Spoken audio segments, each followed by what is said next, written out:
Okay. I think this one you would like it very much. Another one. In some of the countries, the Buddhist monks don't eat vegetarian. You know that? Yes. And some are going into a vegetarian tradition temple, but sometimes they eat meat too. Yeah? Occasionally. Under the table. No, maybe on top of the table, but behind closed door. Things like that. If he happens to be an abbot, abbot, then it's very easy for him to eat what he likes.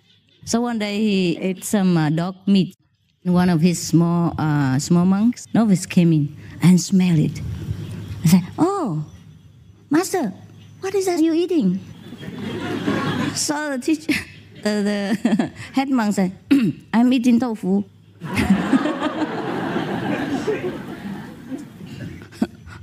So suddenly, at that moment, some dogs were barking outside in the temple's front yard, very loudly.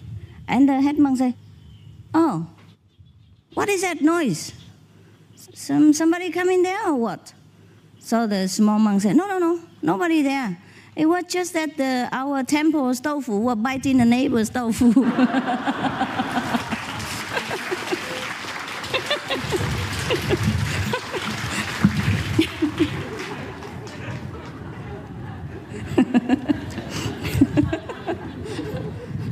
I'm sorry, Korean monks. You have some Korean monks in here or not? Yeah, laughter is very good for you, huh? Good for me too. And I feel relieved sometimes because this world is too serious for me. Sometimes it depresses you, huh? You just have to laugh at many things in order to survive. There was a person who had so much debt. He owed practically everybody something in the village. And every day some people come and want him to repay the debt. But he always say, "I cannot, please come next time again." And one day he came back home, and many of his creditors were sitting all over the steps, the outside staircase, and inside the house and all that. So he came to one person who sat, under the sun. Or the most outside, was under the sun. And he said very, whispering in his ear, say, "Please, come back tomorrow, early, around 7 in the morning." So that person was very happy, and went back home. And after all the creditors had nothing from him, also left. And the next day, that person came very early, about 7 o'clock in the morning. The creditor, the one who sat the most outside, he came, and he just sat there waiting, sat in the living room waiting. And the one who had that gave him water and things like that. And he sat there and waited for a long time. And he didn't, nothing moved, nothing happened. So he said to the one who owed money, he said, "Didn't you tell me yesterday to come early? Because I thought you wanted to repay me or something and not to let other people know. That's why you told me to come early today. Is that not so? How come you don't talk anything about it yet?" So the one who owed money said, "Oh, yesterday I saw you sat in the sun and very far away, so I told you come early so you have a better seat."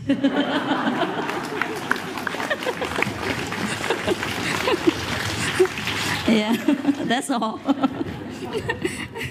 Well, if you have to wait all day, you might just well sit in the cool shade. Huh? Very good. And another person also owed a lot of money to everybody. Yeah. And then one day, the one he owed the most money came to him and say, "Now come on. It's time that you give me back the money that you promised." And the person said, "Look, I'm so poor. Can you believe it? I have no money to give back to you. If I had, I would." So the creditor, is that right? The one who gives the money? The creditor, huh? He said to the one who borrowed money, No, I don't believe you. I think you have a lot of money, just that you don't want to pay me, that's all." And the one who owed money said, "Why do you say like this? If I have money, I would. Why do you think I have money? Why do you think I have money and don't want to give to you?" So the creditor, the one who lend the money, pointed to the dishes on the table and said, look here, you eating a duck for your lunch, and you let me believe that you don't have money. How would you tell me this? So the one who owed money said, look, I have only one duck, and I couldn't even afford to to keep him. That's why I eat him.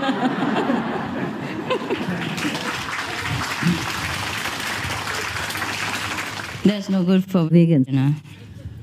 At least if you eat tofu, people believe that you don't have money. You don't have to make any excuses. Okay, there was a person who liked to flatter those in high positions, like officers, mayor, governor, things like that.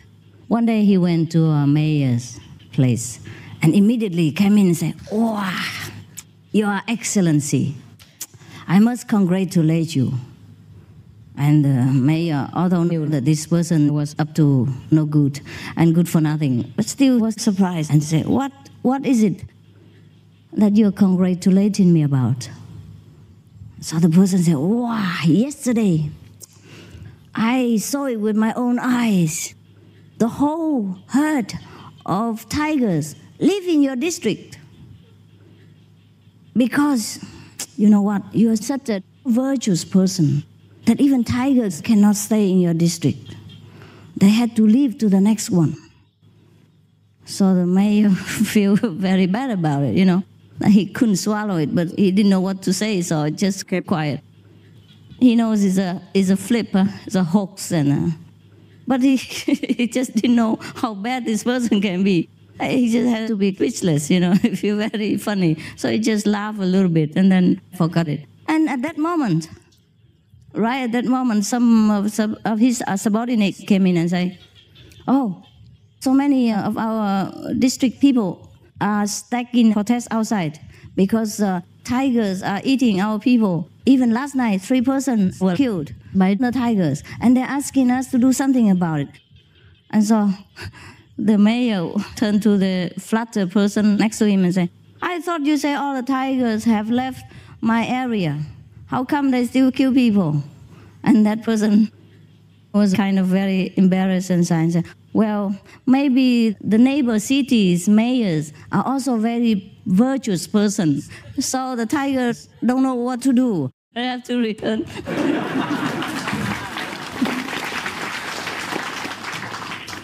See that? Huh? So make sure that you're a real practitioner and not listen to people who say that you are good and virtuous, and meanwhile, you're not. All these stories offer something for us, huh? It's not just a joke, I think. Don't you think so? Yes. This place is so big. There was a man who had a son who was already 20 years old. 20 years old son. But the 20-year-old son was absolutely, terribly, definitely, horribly lazy. Didn't do anything, didn't want to learn anything. Would just eat and sleep all day. And ate on the father, live on the father.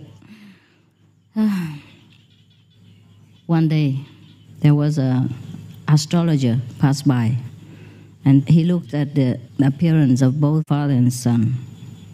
And suddenly he said, "Oh, your father will live until 80 years old, but you will live until 82 years old."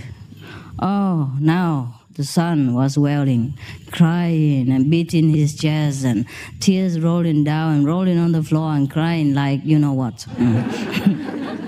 And then the astrologer was very surprised. He said, "I didn't know you are so filial. So you love your father so much? Or did you misunderstand?" I said, "Your father would die before you, not you, huh? So why is it you crying so much?" He said, "What do you think? My father died years before me. Who is going to make money for me in this time?"